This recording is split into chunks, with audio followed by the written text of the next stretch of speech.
Showcasing local talent, professionals, and everyday people making Salt Lake City what it is today. It's time for another episode of the I Am Salt Lake podcast. Welcome to episode 316 of I Am Salt Lake podcast. My name's Chris. And my name's Chrissy. Hey, this episode of the podcast is proudly sponsored by the Salt Lake Barber Company, Wizarding Days, and Five Wives Vodka. We're going to tell you more about them here in just a second. Hey, today on the podcast, we sit down and chat with Charles Prows, owner of the Nerd Store. We find out all about the Nerd Store, comic books, and even about the Wasatch Comic Con happening in April at the Valley Fair Mall. If you've ever wanted to do something and you think, I can't do that, you need to listen to this episode. He caught me off guard. I had no idea Charles's story. This interview was actually a request by a couple of listeners of this podcast. And I was like, all right, let's bring Charles. That's how impressive he is. Yeah, let's bring him on the podcast and find out his story. We're going to get into that here in just a moment. Really fantastic story. We finally made it possible to leave us reviews on Facebook.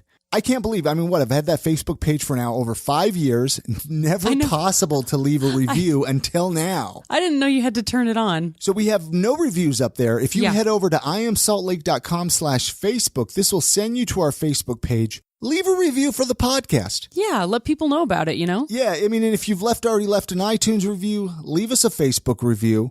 And we'd love to hear some feedback with you from you.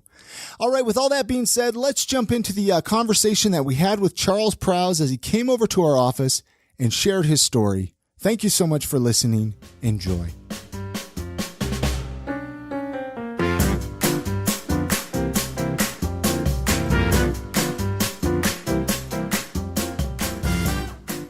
Did you grow up here in Utah?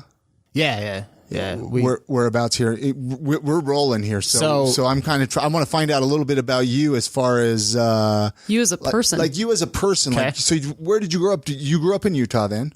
Yeah, I was born in Phoenix, but only lived there till I was 3. So I don't really remember it. So I count myself as living in Utah. Sure, being from Utah because I don't remember where I was born. Right in Salt Lake City? Yeah. The house I'm currently living in is the house I grew up in as a kid. No way. My dad has kept it throughout the years. I've moved it around a whole bunch. He's had it as a rental house forever. And now You've moved the house around a whole bunch? Yes. Yeah, we just lift it up off of it. Put on some rollers. Is that weird to live like in your childhood home? Like, do you sleep in the same bedroom that you as a kid? No, I took my parents' bedroom. Is that weird? Are you married? Is that weird? No. Okay, no, I was going to say, that'd be weird to like have your wife in there and... Yeah, that would be really odd. I didn't even think about it that way. You have some fun, awkward conversations. Yeah, Well, it's not the exact same. When I moved in, I had to. Well, the couch is probably set up a little different, right? I'm not kidding. really. I'm kidding with you. So no, that's cool though. That's really cool. I'm going to jump pretty quick into the Nerd Store. Cool. Because there's a lot I think we can talk about with the Nerd Store. Is there a history of comic book collecting there, or like what led you up to owning a giant comic book store, really? Because it's a pretty big shop. It's a good sized shop. Yeah, it's about 3,000 square feet is what we're sitting on right Louise. now. Which we actually just expanded into in 2016. It was about half that up until that point. But to start off with, I only got into comics and into nerd culture really when I was 20. Really? Yeah. So growing up, you didn't have like Spider-Man comics? It's not nostalgic for you at all? No, I never got into it then. My first comic I ever read, I realized not too long after opening, was actually a book I don't have and I can't find because I wanted to order it. It's a Stephen King Cycle of the Werewolf. It's a little trade paperback that he put out and a little graphic novel he put out. And I picked it up at the library when I was a kid. And that's the first comic book I ever read. And then my dad had bought me an Archie Digest at some point for some random Christmas present. Like he was just walking through the store and saw it. He's like, oh, maybe he'll like Archie. Right, yeah. And I read that a couple times, but that was it. Like that was the entire extent of comics that I had until I was about 20 years old when I found it on my own. What happened at 20 then? Were you going through like a crisis of some sort and you discovered comic books? Kind of. Not really. High school, I was huge into zombies. Like horror zombies. That was like, I was fanatical about it. And I was walking through and I got into comics the way I tell people not to get into comics now, but I was walking through a Barnes & Noble and found Walking Dead. and was like, oh, what's this? And I found a Walking Dead volume 1, and I was, familiar with comics as a medium. I knew of their existence, but I'd never really read them or done anything with them. So I picked up Walking Dead volume 1, took it home, read it. Thought that was cool, and picked up the next one. And then 2011, so I was 21 at that point. The next year, I decided, me and my girlfriend at the time, we went to San Diego Comic Con. I hopped on and just bought tickets. Just for fun, you're like, let's just go to San Diego Comic Con. Yep. Huh. Yeah, I had read volumes. Do it. Oh, it was crazy. I've heard it. I mean, I've seen pictures. I would love to go. And I haven't missed a year since. Oh, you go every year? Every year now. Yeah, so 2011 was my first San Diego, and I had only read 2 trade paperbacks, like 2 collections of The Walking Dead at that point. That's the only comics I'd read.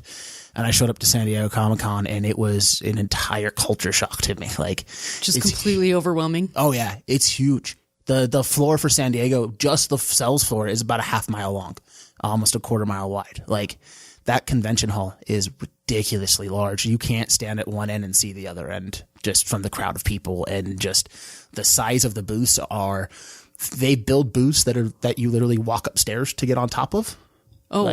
There's 2- and 3-story booths inside the convention hall. Now, do you take the nerd store there for a booth or no? No, that's way too expensive. Yeah, sure. We don't really travel with the store at all. The only shows we do are local shows. Nowadays, I go to about 9 or 10 shows a year. Really? Just for fun? Yeah. Just because you love it? Well, I mean, kind of. It's... You go to, or you set up at? I go to. He just goes to. Like, I think it's great. We go to a podcast conference like once a year, and we're like, okay, this is we got to start going to more conferences, Chrissy. I know, right? Well, we hit Comic-Con here. Yeah, that's every true. year. Yeah. I mean, well, and there's a little more Comic-Cons out there than there are podcast conferences. I'm sure. Here we go. Here's a question: Salt Lake Comic-Con versus the San Diego. San Diego's way better, huh? Yes. Admit it, even though we're a Salt Lake podcast. No, hey, we're okay. a baby. We're working on it. It's okay. 2 totally different beasts.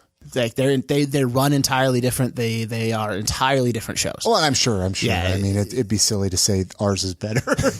Right. Yeah. Don't get me wrong. I mean, we actually got our start because of Salt Lake Comic Con. If it wasn't for the first Salt Lake Comic Con, I don't know if I would have a store right now. Oh, the nerd store. Yes. Yeah. So you got a lot of. So let's talk about that then. What happened to start that? To start the nerd store, I was actually in vet school. And was halfway through my bachelor's degree to become a vet. Oh, whoa! And, okay, there's a curveball. Yeah. I was. So you never finished vet school? No. What do your parents think of that? They're cool with it now. Okay. They were really unsure when I called them and told them I'm dropping out of vet school to go open a comic book store. Yeah, I can imagine parents would be a little bit concerned about that. Sorry, go on. They were a little unhappy. I was, had at the time they were paying for like my cell phone and my car insurance and stuff to help me in college. And the second I dropped out, they go, okay, you're on your own. I went, okay, well. They pulled all the funding? Yeah. Now, were you going to vet school here in Utah or? I was up in Logan at USU. Okay. So I had lived up there for a year. I had gotten my associate's degree from Slick, moved up to Logan, and was about a year into my bachelor's degree up there. And ultimately what happened was my brother owns a pet store out in Tooele. Called Rockstar Pets, and he called me up one day because he had a conference he had to go to in Sacramento that weekend. It was the last week of finals, and so my last final was that Friday morning. He wanted to come pick me up and drive to Sacramento just so he didn't have to make the trip alone. And so he calls me up one night. I'm like, all right, well, let's do that. And I'm up at 3 or 4 o'clock in the morning studying this time, and I'm talking to him on the phone and telling him how stressful vet school is and how I just hate school, and talking about how one day I'll earn enough money as a vet to pay off my student loans and then to be able to open my own practice. And then one day I'll be able to hire somebody to work at my practice so that I can retire and open up a comic book store. And he just kind of went, what? That's a really roundabout way to open up a comic book store. It's a lot of work just to open a comic book store. He's like, let's just do it now. Yeah. And he's like, let's just do it. And I'm like, I don't have money. I'm a broke college kid. I can't open a store. Yeah. I had, $100 in my bank account. Sure. Was all. I had a couple, cause I'd met Robert Kirkman, twice at that point. So I'd got a couple Robert Kirkman autographs. That was the extent of my collection. Like, that's all I had. Anyway, he picks me up. We go to Sacramento. On that trip, we decide that I'm going to drop out of school. We're going to open a comic book store. We figure out the name for the store, start working out the plans. And then while we're in Sacramento for his pet store thing, we start touring comic shops to see how to do it, how other stores do it, and how other states do it. Because I'd been to local ones, but the local Utah market versus California market is very different. So I wanted to see what other shops were like. Now, did you say he's older or younger than you? He's 5 years older than me. So he's supposed to be a little smarter, more mature. He is. He has good life experience. He knows that if you have a dream, you should just go for it. Which is true. Which is true. Well, I mean, he's like I said, he owns a business. He's owned a business forever. He's my partner in this one. I mean, his business has been open for 8 years, and he dropped out of school to do it too. See? So he runs the comic book store with you. He helps me with the back end of stuff. He is a partner. Like the business side. Yeah. Yeah. He helped me get up and running, helped me understand the paperwork, and then helped me out. I mean, when we first opened, it was just me and him, and he had to work his other job, his real job, the one that pays him. So I was working 7 days a week, open to close, and he came in so I could have 1 weekend off the first month we were open. And then he came in to help me on Black Friday, where the mall made us work 26 hours. Oh, man. Yeah. So you started at Valley Fair Mall then? Yeah. Sorry about that. Yeah. Oh, you're fine. I was just going to say, was there ever a time where you're like, screw it, I can't do this anymore? I didn't have a choice. Yeah. He's I'm all in. I quit vet school, man. I guess put so. You myself didn't have a backup plan. No. So from that Sacramento trip, which is in May, formulated a plan from there on how we were going to earn some cash flow for it. The next few paychecks, I opened up a separate bank account, started having $100 from each of my paychecks when I was working at a call center, put into this other bank account. About 4 paychecks after that, we're up and running. And what we decided to do is we went to the Twila 4th of July fair. He calls me up at 11 o'clock at night. I'm living in Logan on the 3rd of July and says, I need you in Twila at 6 o'clock in the morning I'll bring all of your comics and stuff. We're going to have a nerd store booth there to try and raise money. Man, your brother's a go-getter. Yeah. That's amazing. Or an asshole. Or both. You could be both. So how long ago was this? How many years ago was this? This was 2013. So really not that long ago. I mean, you got employees now. You're not doing it alone. No. No. We've got 6 employees now. 6 employees. I'm able to got have a great shop. One of your employees helped me find some fantastic Christmas presents for my son. Yeah. I was really excited. What was it? Like a Mega Man? It was some Mega Man Funko Pops. Okay. I was looking for a variety of them, and they're kind of hard to find. And you guys had them. Yeah. So I bought them all. We carry a ridiculously large amount of Funko Pops. It's because they're awesome. Yeah. That's a story in itself, but I now have a little over 450 of them. Oh, wow. So do you just have like a massive collection at home, probably? Yeah. Like you don't consider the store your home and just keep everything there? No, I take what I want home. So let's back up just a titch for listeners listening to the podcast, because we have a lot of listeners of I Am Salt Lake that listen to every single episode. They might not even be familiar with what the nerd store even is. Okay. We're saying comic books. I mean, there's more than just comic books there. You mentioned Funko Pops. I mean, what else? What is the nerd store? So the reason it's called the nerd store is because we wanted to encompass everything nerdy. We just wanted to do it basically. We thought what's nerdy or geeky, we wanted to be that store. And we're still working towards that goal. And that is our ultimate goal, is to always encompass more. And we're still adding more constantly. But when we looked around the local valley, and compared it to stores like the ones we saw in Sacramento. The ones we saw in Sacramento was like, it's a comic book store and a game store, and they both function together as one. And here, very much, I mean, I at the time was playing Magic a lot and was reading comics, but I'd play Magic at one store and get my comics from a different store, because they're very separate here for some reason. Yeah, and I just never felt like if I wanted to talk comics, I could talk comics with the guys at the Magic store. And if I wanted to talk Magic, I couldn't really talk Magic with the guys at the comic store. And so that was kind of the idea, is we wanted to be a all-encompassing store. And there's been some hiccups, but we're still striving towards that. But the idea is we carry gaming cards, we carry trading cards, we carry apparel, we carry toys, action figures, statues, comics. Do you guys ever have games where people can come in and just play games there? Yeah. We have every Monday and Saturdays Pokemon. We have Friday nights Magic. Wednesdays are Yu-Gi-Oh. Thursdays the MLP card game. And then other than that, it's just open. My tables are always open and totally free, so anyone's welcome to come in. And last Sunday we had a group that had never been in before that just brought a board game in of their own, sat down and used our tables, and hung out for 3 hours. Now, don't take this the wrong way. Why Valley Fair Mall?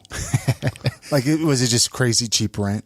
Kind of. No, so I mean, because it's not the most. It's a little more out of the way. Yeah, I mean, but I guess it's not that bad. It's getting to be good. I mean, they're working on the revamping.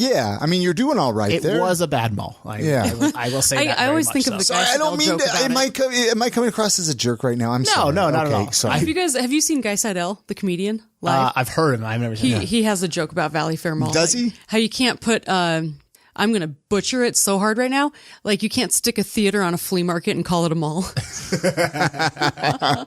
It's true, though. It's true. I mean, the theater's great. It's not, I mean, we go there a lot. It's not far from our home. So we go there to the theater a lot. You know, we love it. 215. But it's just fun. But I mean, it's anyway, why Valley? For a long time, it was almost scary to walk inside. Was it? Yeah. I don't know. I must have avoided it then. Yeah, no, back before they put the theater in, the gang violence got so bad there that people were scared to walk around inside. A new company came in, ripped out half the mall, put in the theater, and kind of got it on its upswing. But Valley Fair, so we sorry, don't mean to put him on this spot here. Don't mean to put him on this spot here. I enjoy being in there. Oh, I love the mall. I honestly, God, we're never moving that store. As long as Valley Fair will have us, I'm not moving. I love it there. The management there has been great to work with. We did an experiment at Southtown Mall, and Valley Fair kills Southtown all the time. It's way better. It's busier. It's just a better mall. Taking it back to 2013 before we opened, we toured 4th of July fairs, other fairs. We actually took a spinny wheel, like one of those carnival spin wheels, and I sold firebelly toads at $1 a spin on a spinny wheel, and I sold kits that I was buying off my brother, and he was helping out. And then we took all the profits from that to get us a booth at the first Salt Lake Comic Con in 2013. And then we convinced a company to give us terms on some belt product, even though we weren't a company. We convinced them that we were legit and to give us a bunch of product for free in advance of paying it off later. So I leveraged everything on that first show. But at that show, we did well enough. I mean, that first show was insanity. But we were telling everyone that we were going to be open at the Gateway, because the week before we were at the Gateway looking at spaces, and we were actually working on getting the old Sunglass Hut at the Gateway. We're just going to start off with this little 300 square foot store. And so after the con's over, we get the money, we go to sign our lease, and the Gateway guy goes, "Oh, are you guys selling belts? You can't sell belts here because Hot Topic has a rider in their lease that you can't be within 250 feet of their store and sell any a similar belt item." Oh my gosh. Specifically belts. Yeah. Wow. Yeah. So you guys sell belts. Yeah. Yeah. That was actually, I mean, when we opened, that was our biggest thing, was seatbelt style belts with all sorts of nerdy characters and stuff on them. Yeah. So we kind of panicked. We had told everyone we were going to be open in the next couple of weeks at Gateway, and we didn't really know what to do from there. So we went and we had talked to Valley Fair before, and the space we had looked at was still open. We went and talked to them again, and it was more than we were wanting to pay at the time, because we started this thing realistically on about $400 and a few comics.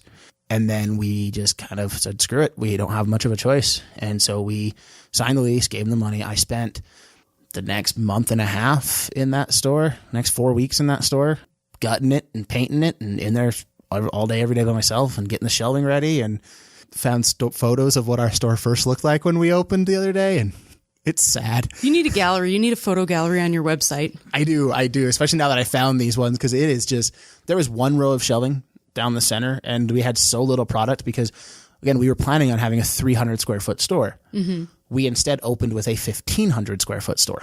Wow. A lot of extra space. And so we took our belts and actually had to single peg each belt all the way down the side of our shelving. Just to make it look like you had more stuff. Just to make it look full. Just because there was nothing there. We actually went over to Black Cat Comics, bought a I think it was 25-cent bin, and put them up on our wall.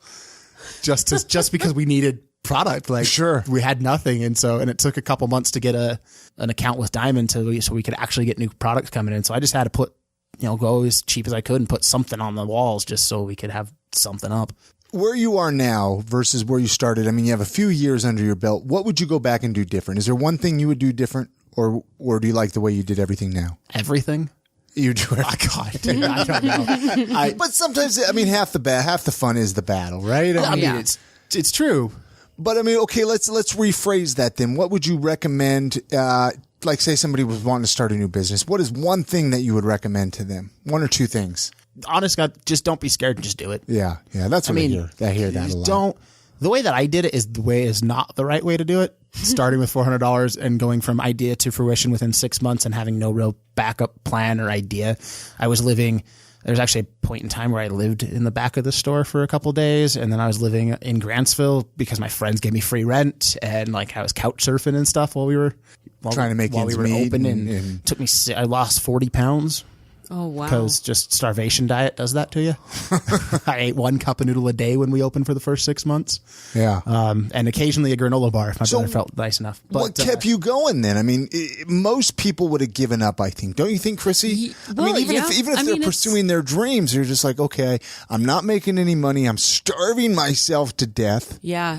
It's hard work to follow your dreams. What kept you? What was the why behind it? I don't care if you quit vet school. I mean, you could have just been like, okay, I'll go get a job at McDonald's. I mean, there's jobs out there, but something had to keep you going.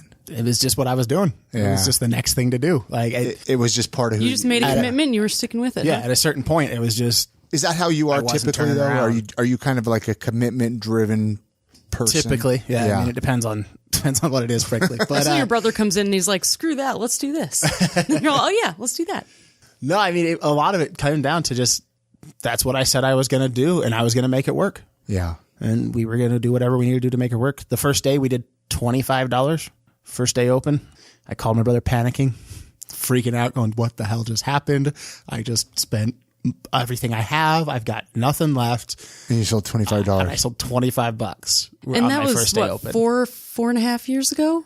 That was October of 2013. Okay. And now they average like $30 days. So yeah. So you're doing good. You're moving up and up, right? We're on the up and up. Would you open multiple locations? Would you do a location down in Provo? Have you thought about that, or are you just kind of doing this right now? So winter of holidays of 2016, we had 3 stores. Oh, did you? Yeah. Like just little pop-up holiday shops? Yeah, so in 13 is when we opened. In July 2015, we actually opened a store in Tooele, where my brother lived, and he helped run that one. And then we had that one going from July 2015 till December 24th of 2016. And the only reason that shut down is because the Valley Fair location was growing so fast and so big that we needed to focus. Just to focus on it, because it didn't make sense to have. We knew what we needed to do to fix the Tooele location. We could have made it better, and it was functioning, but the one was growing so fast and so much bigger that we needed to pay attention to it and get the money and the income and stuff coming from it. But why do you think it's growing fast? What is it that's helping the growth, do you think? The attitude around West Valley. The fact that West Valley, businesses don't go to West Valley.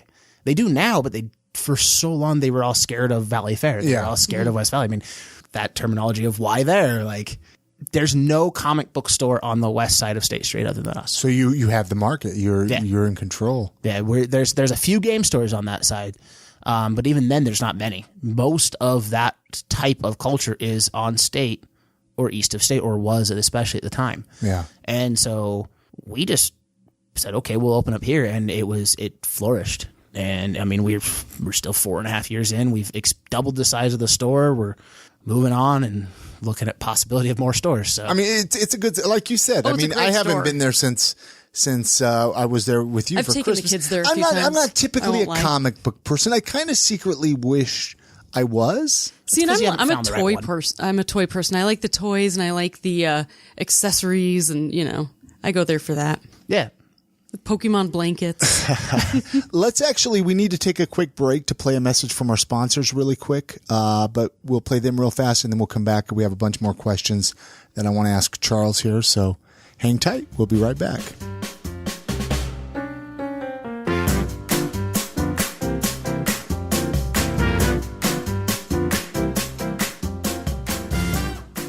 All right, Chrissy, it's that time of the podcast where we give some love to our sponsors, tell you about them. I mean, these are some great local businesses that are helping keep this podcast going.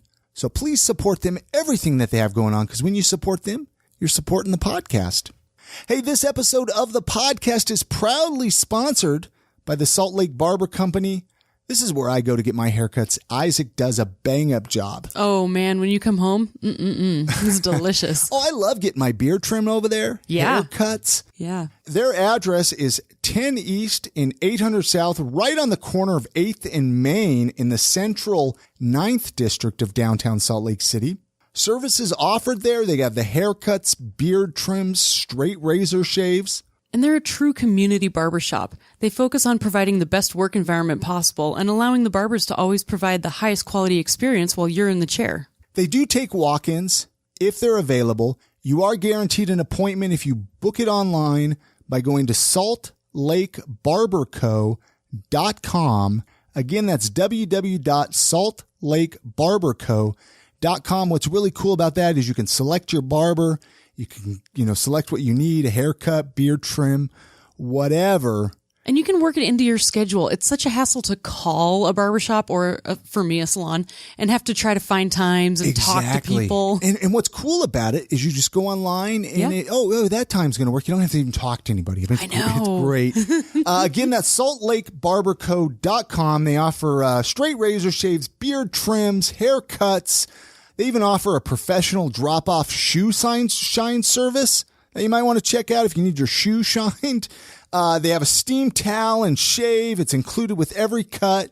And they support local. Some of the products they carry local products. They carry Public Coffee brewed daily. And they have a Ninja Turtles arcade game with all the proceeds donated to charity. This episode of the podcast is also sponsored by our friends at Wizarding Days.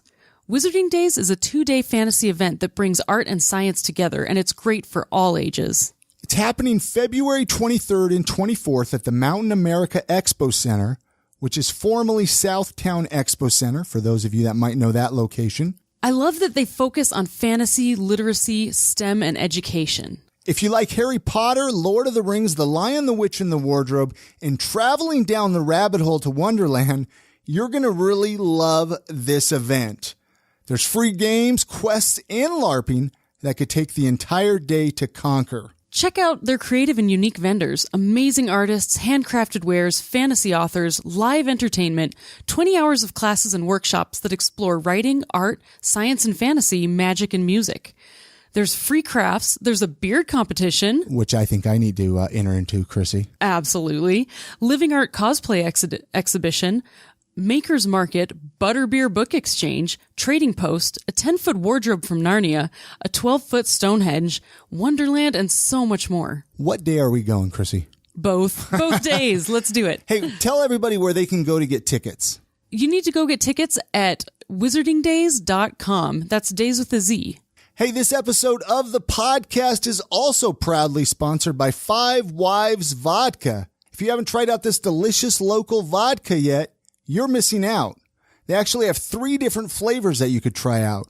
They have the original Five Wives vodka made from Utah mountain spring water. It's 100% distilled corn spirit and gluten-free. The spring hidden in beautiful Ogden Canyon is inaccessible by vehicle, so the water is hiked out 5 gallons at a time. Five Wives Sinful is a flavored vodka with a delicious cinnamon taste. Unlike other cinnamon products that give your mouth a cinnamon candy taste, Sinful is like a morning cinnamon roll with only 76 calories per ounce.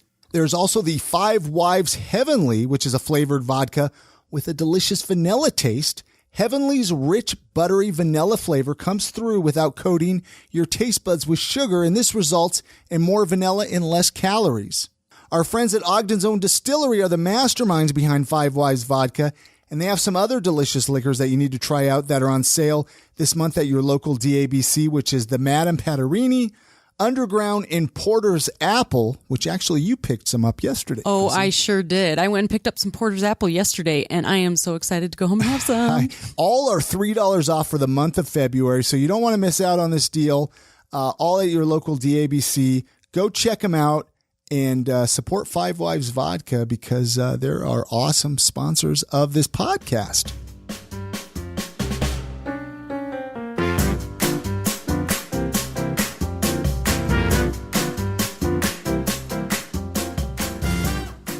All right, welcome back. We're chatting with Charles from the Nerd Store. There's a question that we were told to ask you about Yelp. You wrote a letter What are your feelings on Yelp, and what is the email that you sent Yelp? So the person that asked the question got a little backwards. I got an email from Yelp. Oh, you got an email from Yelp. Maybe I misunderstood. This was after a phone call. So I hate Yelp. Well, I think everybody does. Yeah, I think everybody does. And from the business side of things, Yelp is an extortion service, in my opinion. Yeah, they will only kill small business. They're good for you if you pay them. Yeah. If you don't pay them and you're not willing to pay the ridiculous charges, they're terrible. But everybody goes to Yelp to see what the reviews are. Do they? Do you think they do anymore? I don't know. I guess okay. I other appreciate than you saying restaurants. that. But they did go to Yelp. I don't know. I use Yelp like when I'm in another town. What do you use? What do you use Yelp for? Like restaurants and okay. How about shopping? Have you ever used Yelp for shopping? No, that's true. I've only ever used it for restaurants. Restaurants, really? Fair point. The only thing Yelp is used for is restaurants and bars. Yeah. Mm-hmm. Which, you know what? It has its place for that. It does. And it's frankly probably smart if you're a restaurant or a bar to advertise with Yelp. Well, and the advertisement packages make sense if they reach the demographic. Anyway, Yelp has called me multiple times. They stopped after this last one, but let's hear it, Charles. What happened? They've called me multiple times and they kept trying to market with me. And I just politely was declining and saying, no, I'm good. And then the last time so a couple times ago they called and I was like, look guys, it's an extortion service. I'm not interested.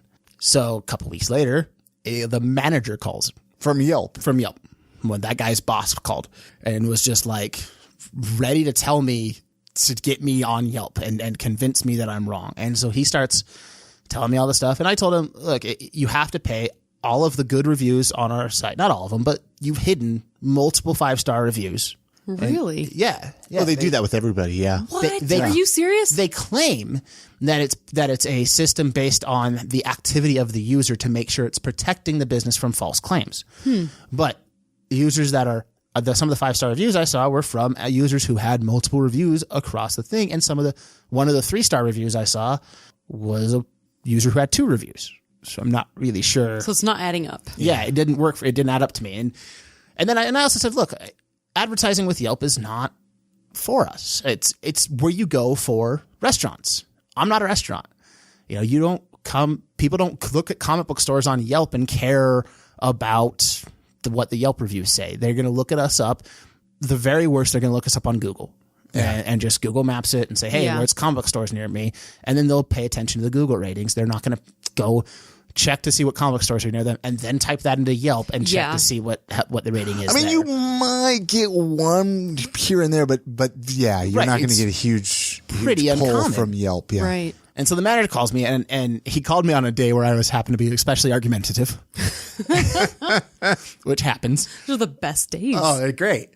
And he called me, and he just told me, he started kind of combating everything I was saying and trying to get me to change my tone on Yelp. That is borderline harassment. Yeah, it really was. And he was like saying, look, it's not true. If that was the case, if we actually hid everything, all good 5-star reviews, if you didn't pay us, wouldn't you think that that's a sales tool that I would use? Like you would no, because you wouldn't admit to that, because then no one would use your service. And so finally I was like, look, stop calling me. I'm done. I'm just sick of this. I don't want to hear from you guys anymore. I'm done. And I hang up the phone on him because he just keeps pushing. And then my cell phone goes off that I have an email. And the subject of the email is, here's the thing, Charles, you're wrong. Wow. And it's from that guy from Yelp. And in it, he goes on to say how he breaks down the numbers. And ultimately, he proved my point in his email. And he broke down the numbers of users that are on Yelp, and then the number of users that were searching for comics on Yelp. And it was 1% of the total users on Yelp were searching for comics. Got to get those 1%, Charles. Right. And I don't need to pay for, $600 a month to advertise to 1% of your user base. Wow. Yeah, no, Google's free. Right. And then they said, because the other thing I was saying is, look, you don't even show my page unless I pay to advertise. If you type in comics, if you type in something, it's going to show everyone's paying to advertise, then a bunch of other random stuff that doesn't look like it's affecting you, and then the actual results.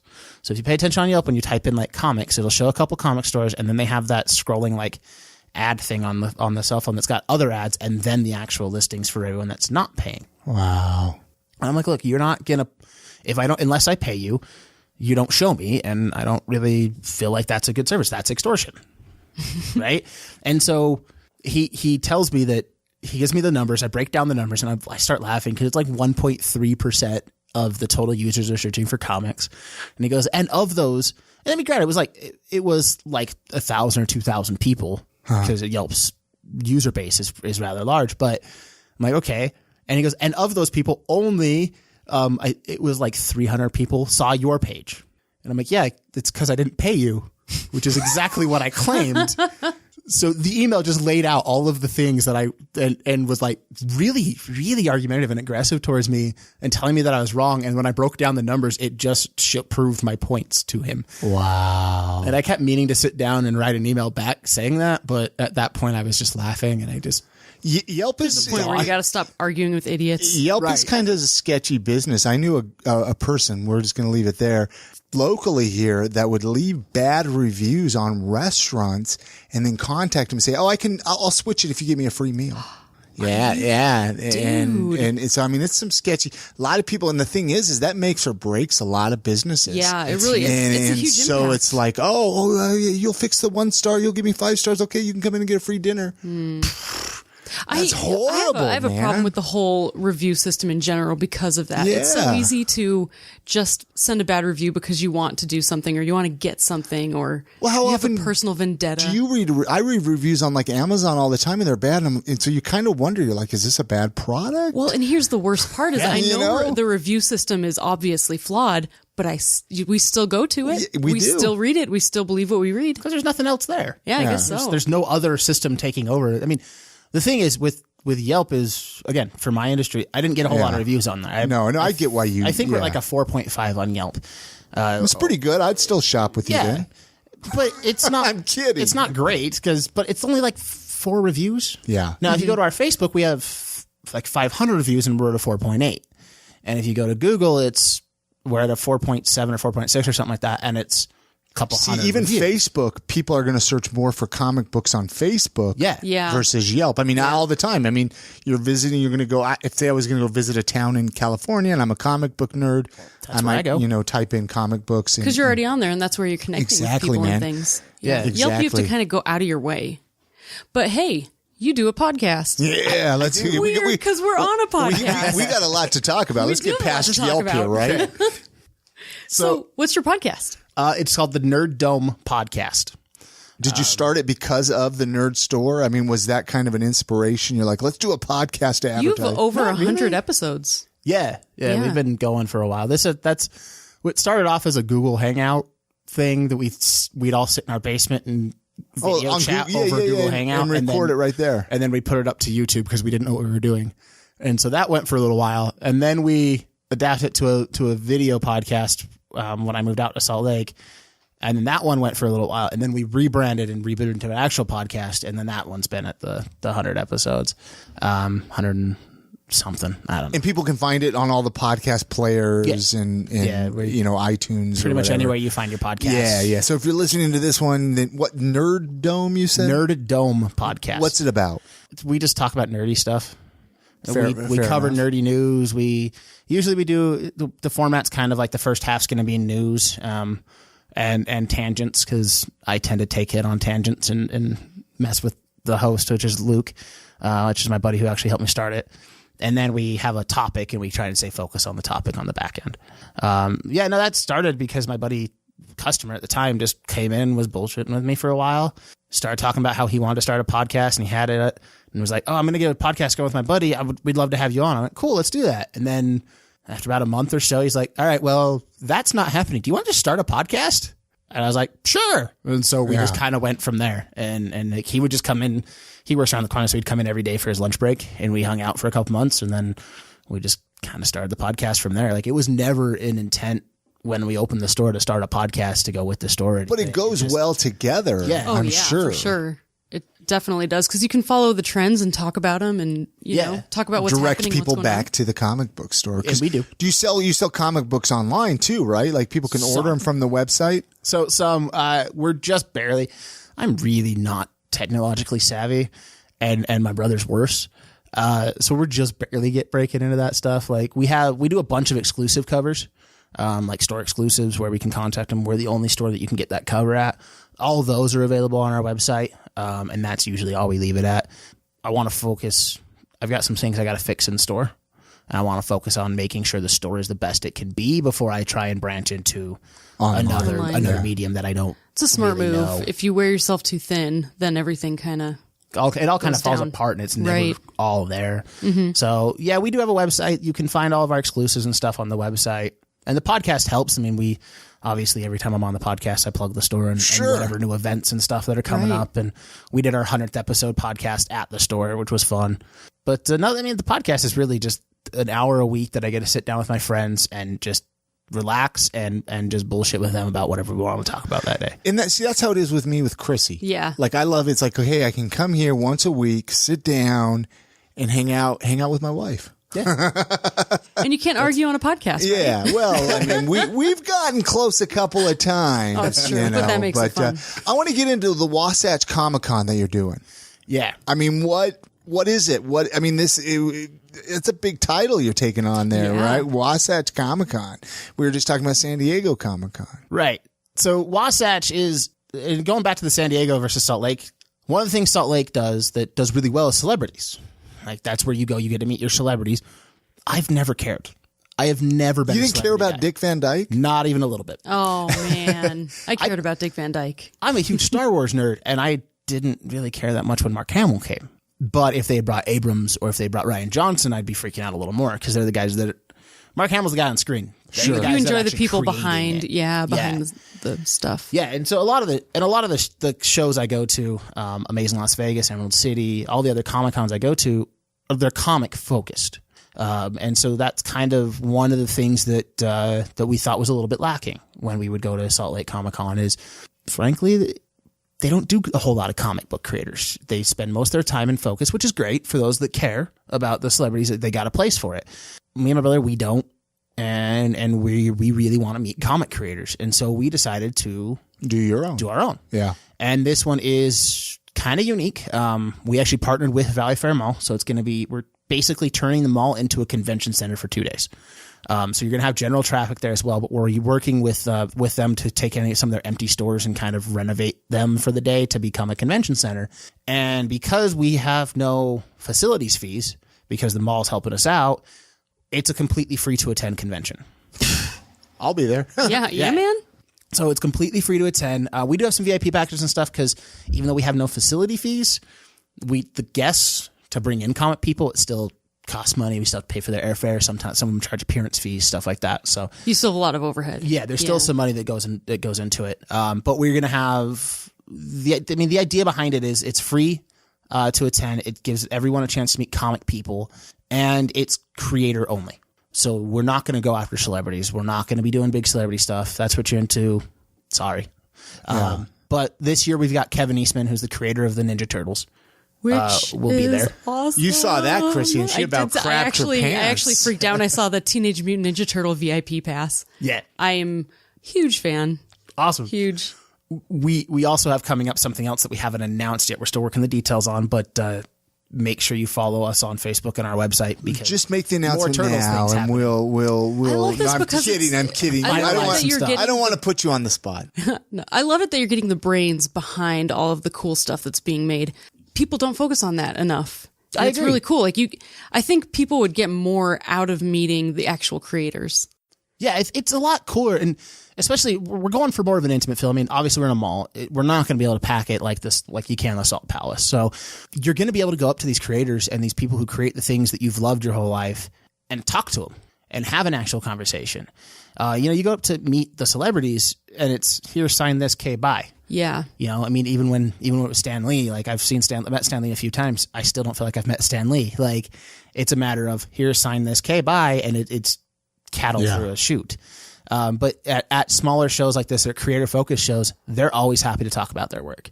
So you get to go up and you get to talk to them about their stuff. So we have the creator of the Ninja Turtles. If that's not your thing, we have the creator of the New Mutants, which is going to be another big horror superhero movie coming out that was supposed to come out this April, but it got pushed to next February. But because of the Comic-Con. Yeah. I'm kidding. But yeah, horror superhero movie. Okay.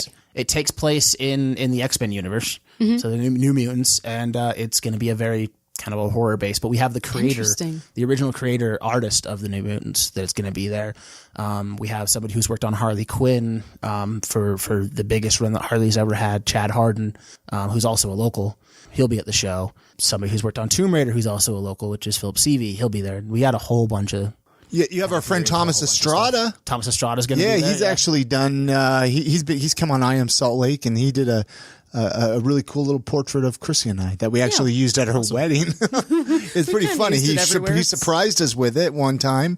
And we're like, well, let's just use this everywhere we go now as our ID photos. This is my picture now. I like this Thomas better than my great. face. Thomas is great. Yeah, he's an awesome guy, and he was way cool. We're excited to have him too. And now, what are the dates? Did you say the dates? April 27th and 28th. Which is what days of the week? It's a Friday and a Saturday. Oh, perfect! Like all day. Yeah, so it's going to be noon to 6 on Friday, and then 10 to 6 on Saturday. And the great thing about this is people can just stop by too. I mean, you can just go to Valley Fair Mall if your kids are bored and you need to get them out of the house. No, so do you need a ticket to get in at all? So to get into the areas with the creators, you will need a wristband. And you have to buy those? No, wristbands are free. Where do you get the wristband? So if you hop on the website right now, we'll ship them out to you. It's a $2. We're charging $2 for shipping and handling fees. So we'll ship them out to you beforehand so you can just get them, show up to the show and be good. Otherwise, you can register on there just to let us know, hey, we're coming, and we'll have it set aside in a separate spot for you. So but you might have to wait in line. You might have to wait in line. And if you don't know if you're in a show and you just want to show up day of, you'll have to wait in line, but you'll just wait in line, get a free wristband, and then go enjoy. So basically do the $2. Yeah, it's the easiest one. It's $2, or there's a bunch of VIP packages. And since we don't charge for the show, a lot of times when you go to VIP, like Salt Lake Comic Con or Amazing Las Vegas or whatever VIP packages you're buying, the ticket price is built into the package, and then the extras are just what you're paying for is the difference.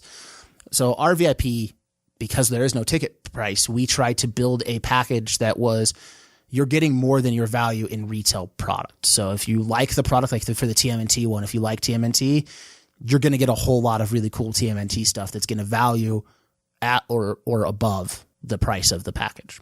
Cool. That is cool. I'm like, oh yeah, I should buy all the packages. The website is just the wasatchcon.com to find out more. Oh, vendors. I was going to say, because we have a lot of listeners of people that might be, are you selling vendor spots? We are. So we are accepting applications for vendors. It's $100 for a table.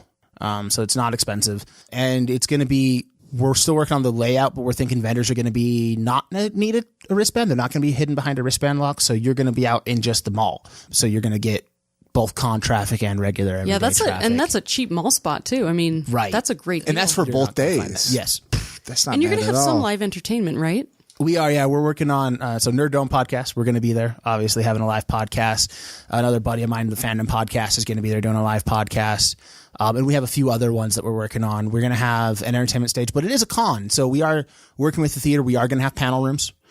So there will be panels. Eastman's going to do a panel for us. Bob McLeod's going to do a panel for us. Matt Hawkins is going to do a panel for us. So we are going to be pretty much, if you imagine what you expect from a Comic-Con that's going to be focused on creators, we're going to have all that same stuff. We're trying to really make it an actual convention.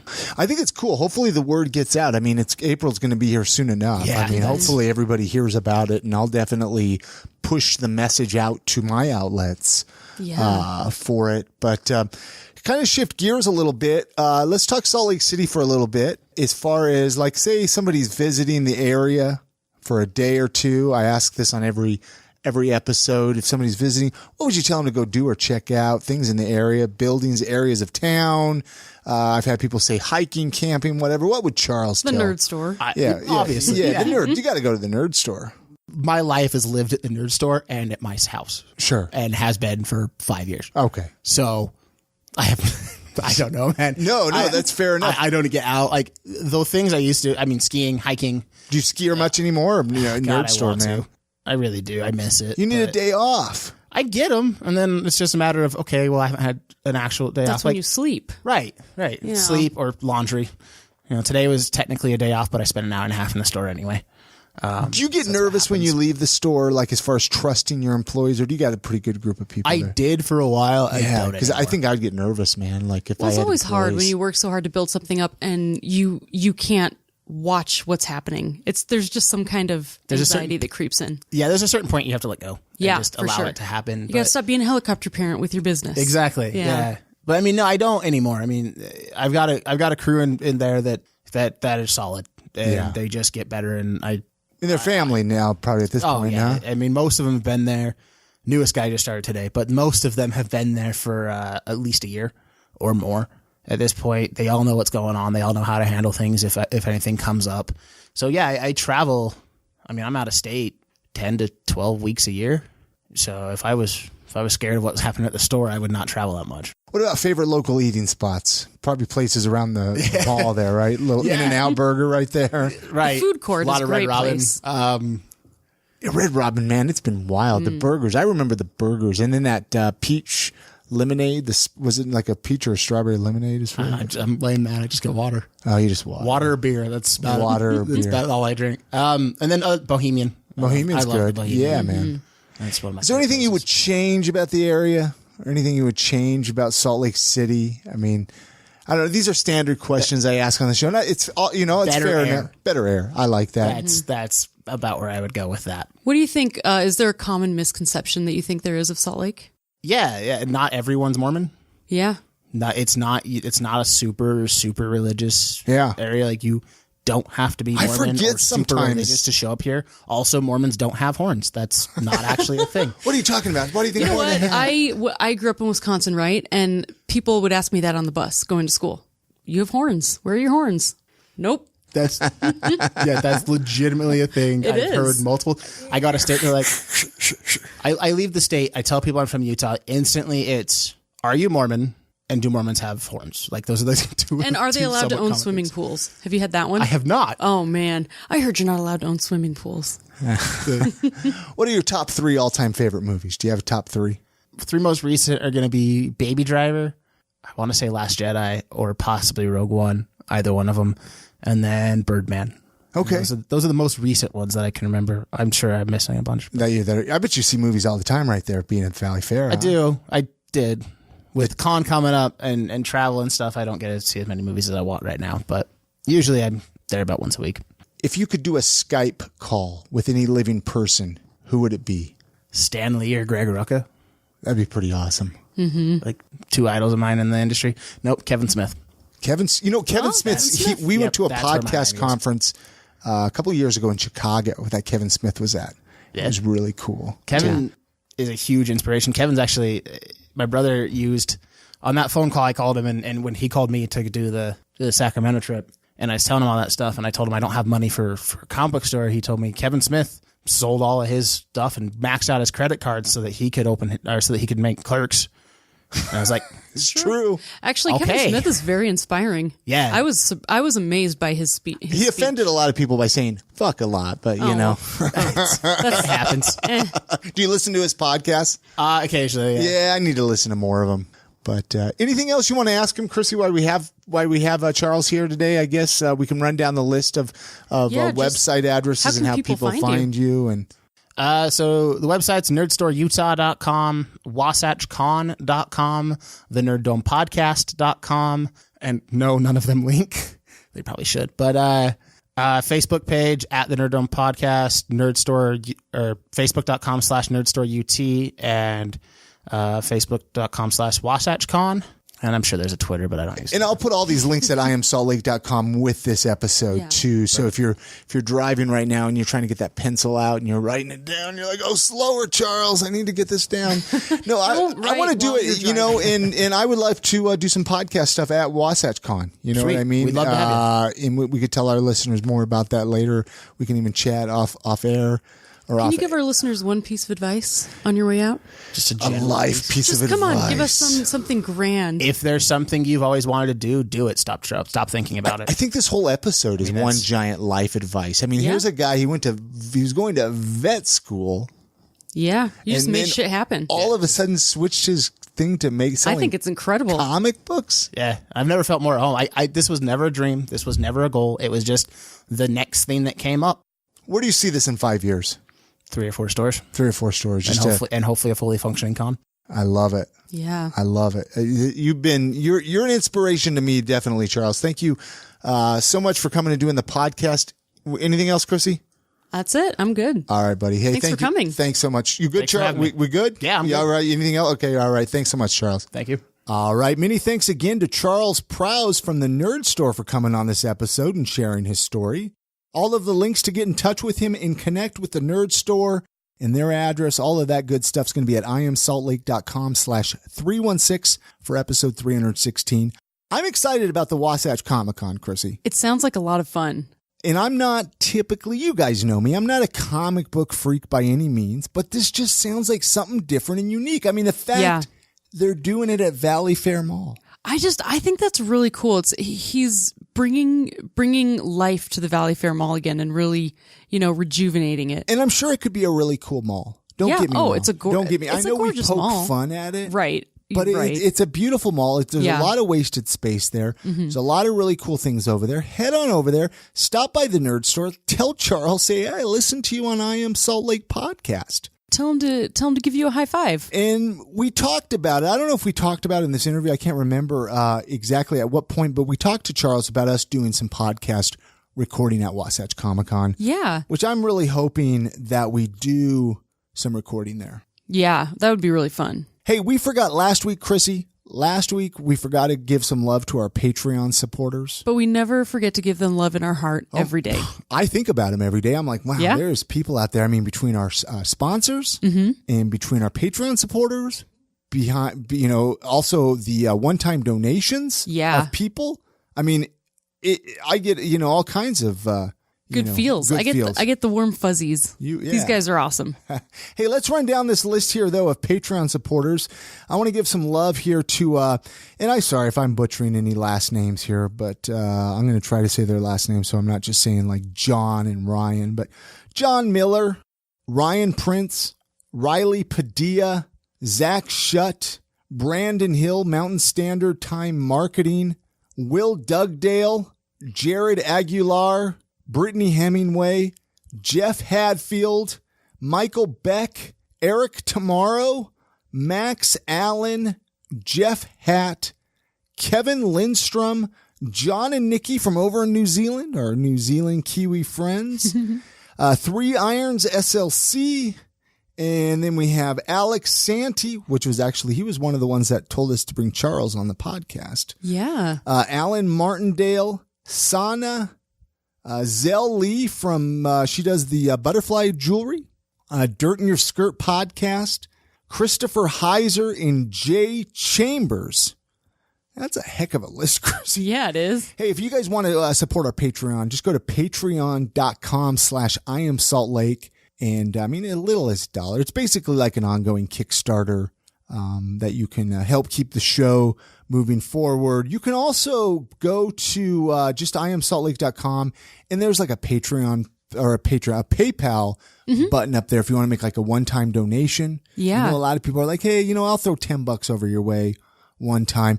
And I'll tell you, I mean, every dollar helps, pays really our rent with our new equipment. We want to start doing some video stuff. I want to start doing some Facebook Live. Yeah, we're going to try to get more new equipment. It's just all the supporters and sponsors keeping this thing going. Yeah.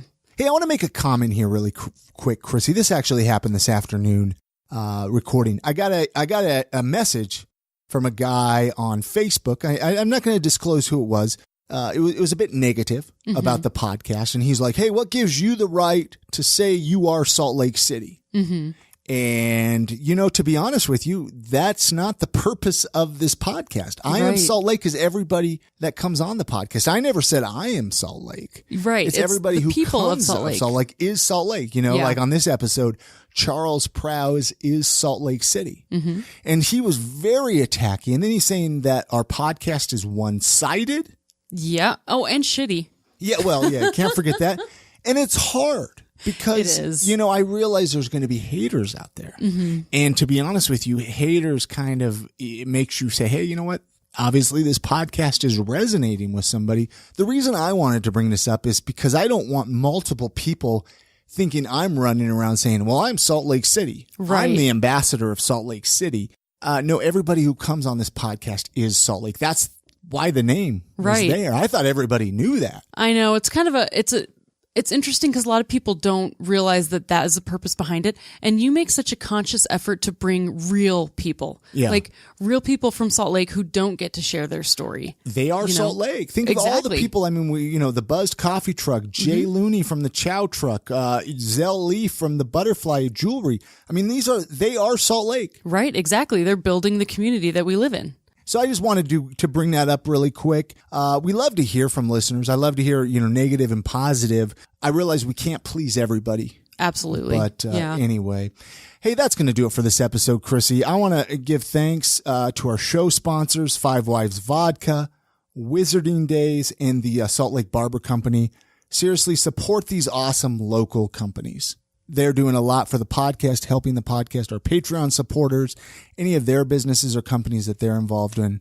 It's all about local, man. It is. I mean, if we got to keep the money here, otherwise, I don't know. It just seems a bit scary if it's all corporate. I mean, I know even the big corporations have a place in business, I guess. Yeah. But, but that's the American dream. The American dream is to do your own thing and that we can help everyone. Hey, don't forget to connect with us and join our Facebook group that you can get to by going to iamsaltlake.com/group. This will forward you to our Facebook group. We're getting some activity in there. Yeah, it's really fun. It's a lot of fun to connect with the listeners. Hey, you all have a great week. Get out and enjoy the city, support local, and we'll see you on the next episode. Good night, Grammy.